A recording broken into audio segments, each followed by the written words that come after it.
All right. Hey, hope everybody's having a really good day.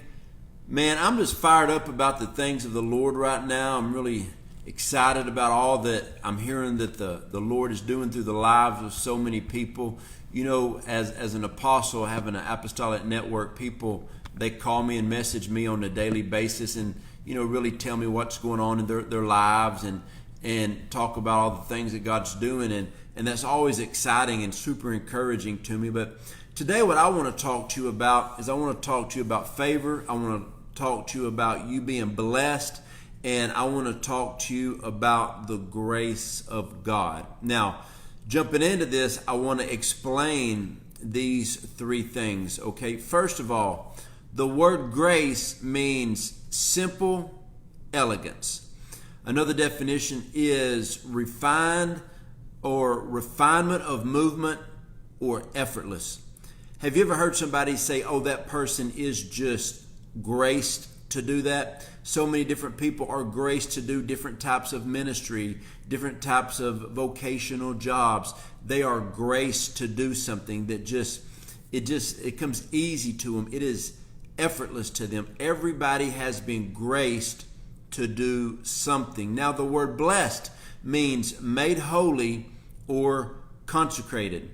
And you got to understand something. When God consecrates you to do something, the word consecration or consecrated means to be set apart. God set you apart with abilities, gifts, talents, and whenever God sets you apart to do something, that means you do something and you are graced to do that and you just do it effortlessly. Now, the next word is favor. Favor means something given out of goodwill. You didn't earn it, it was just given to you. You just have favor. Somebody recently told me, they were like, Jojo, you're just favored. Whenever I get ready to do something for the kingdom of God and I start moving forward, things just fall into place for me. I'm favored on what I'm called to do. I have a grace to be an apostle, to be a preacher. Listen, I am not graced to work in the kids department.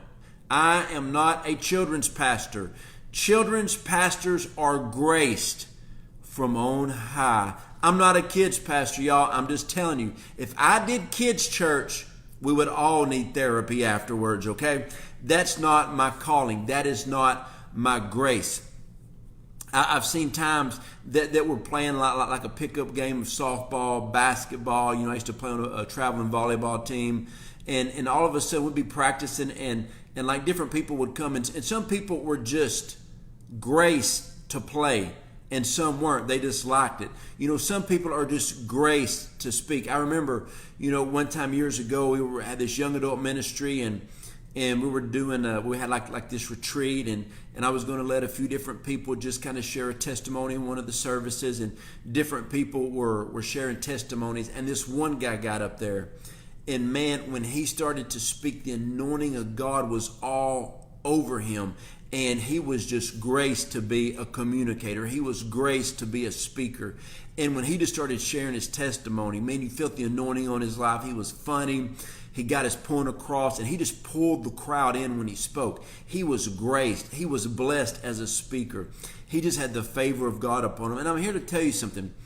You are favored by God to do something. I don't know what that something is, but you do. You are blessed to do something. People are frustrated in this life. People are frustrated in this world when they are doing something that they are not graced in. I have a friend of mine that works at a car lot, and he was telling me about this new guy that they just hired as a salesman. He said, man, I've never sold cars before, but I'll give it a whirl. They said this guy is setting records in this car lot. He is just and I know the guy, he is a people's person. He just walked in. He is just graced to do it and is a believer. So he is blessed from the Lord and the favor of God's upon him. You got to understand that I know people who tried to pastor churches and they didn't do that good of a job. That was not their grace. There wasn't a blessing upon it, and the favor just wasn't there. But when they turned that church into an apostolic ministry, it changed. Like I always said this, I'll never be a pastor. I don't have a grace upon it. That's not my grace. But when we started a church with an apostolic mindset, I absolutely love it.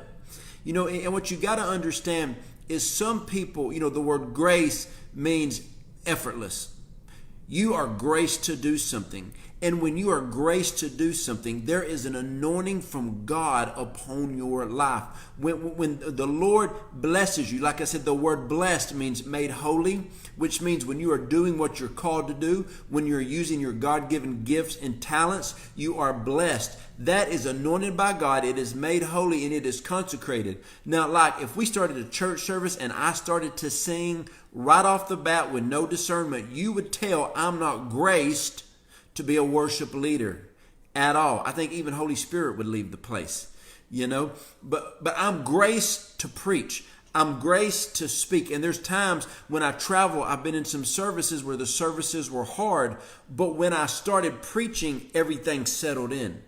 The people who were just kind of talking, all of a sudden, they settled in and they focused because I was stepping in there in my grace. I'm blessed and favored at what I do.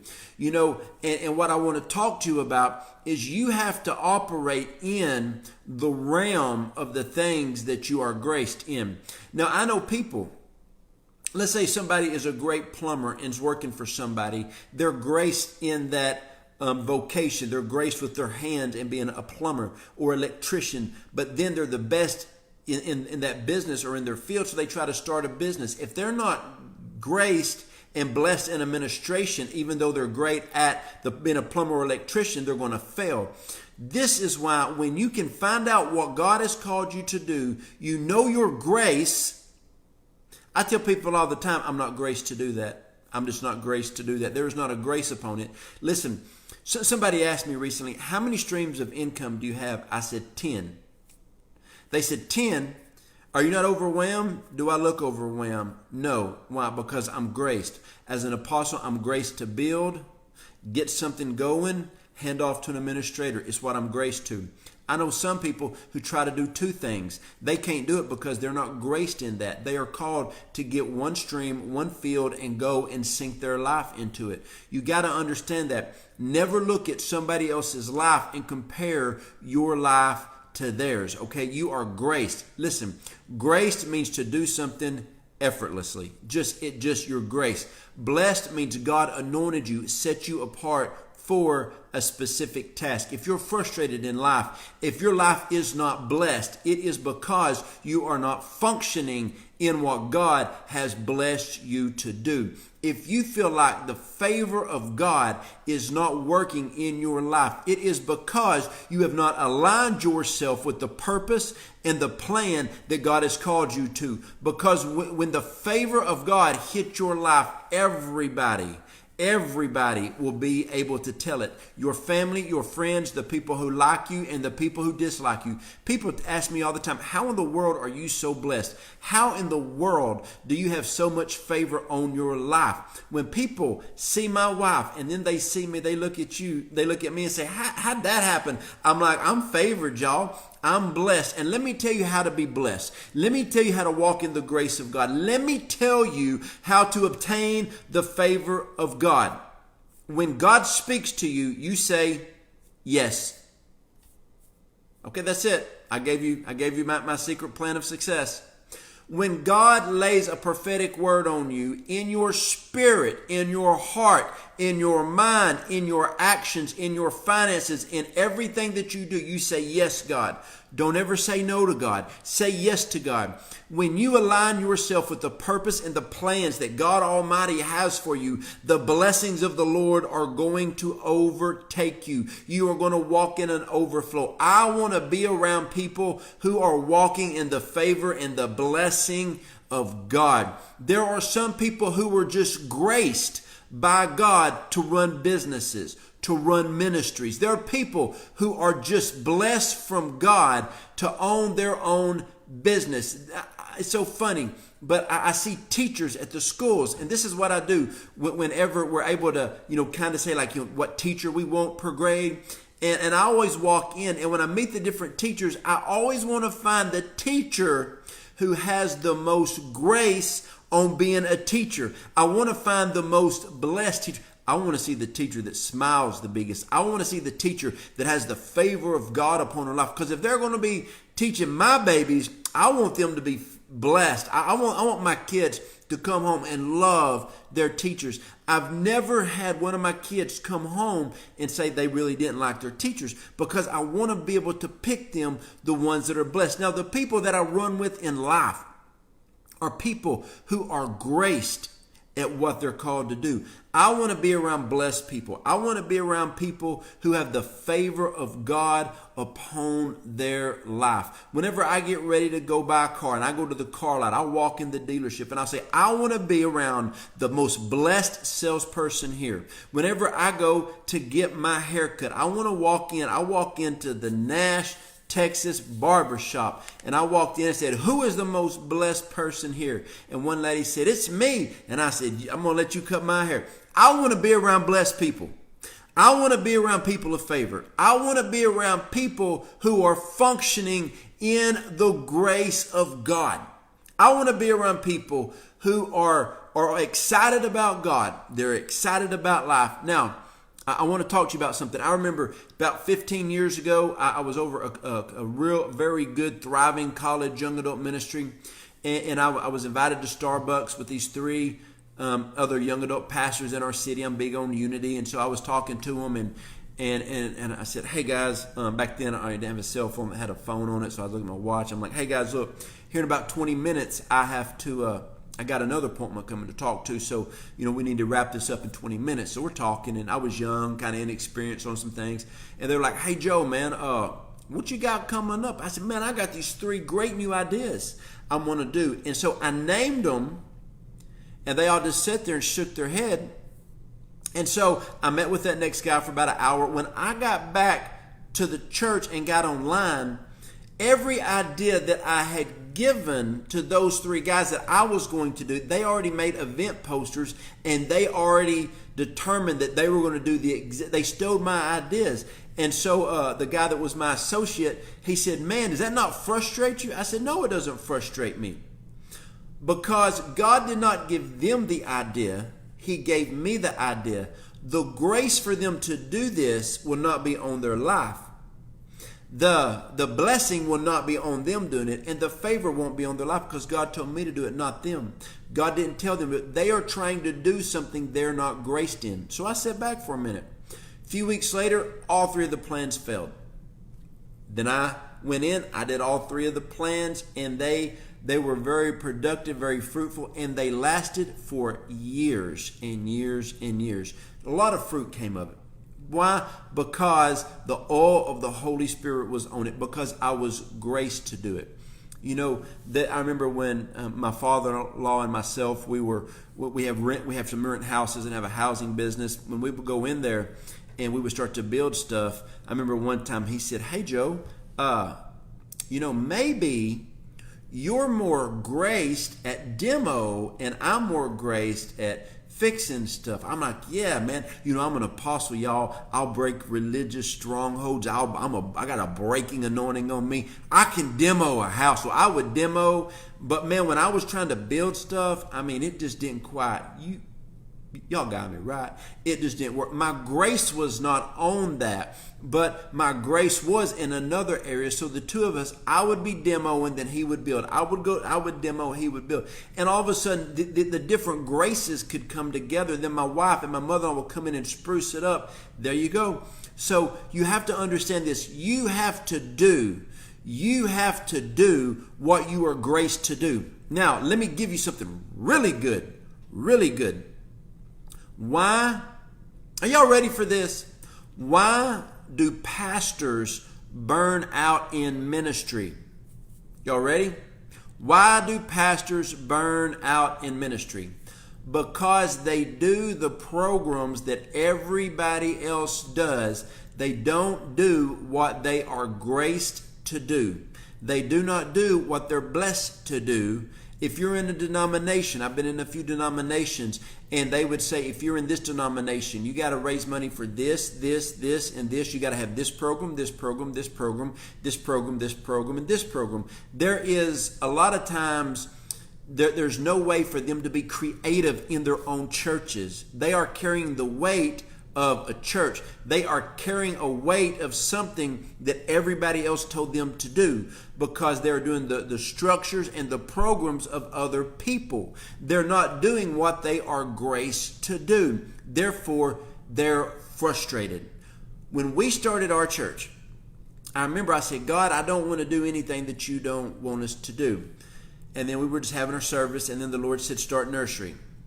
And then the right time, one day I was praying in prayer, and I'm like, Lord, we got a lot of kids in here. And the Lord said, start kids church.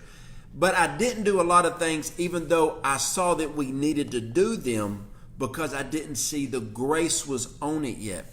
But what you got to understand is this is why a lot of times business owners trying to compete with one another will do everything that everybody else is doing.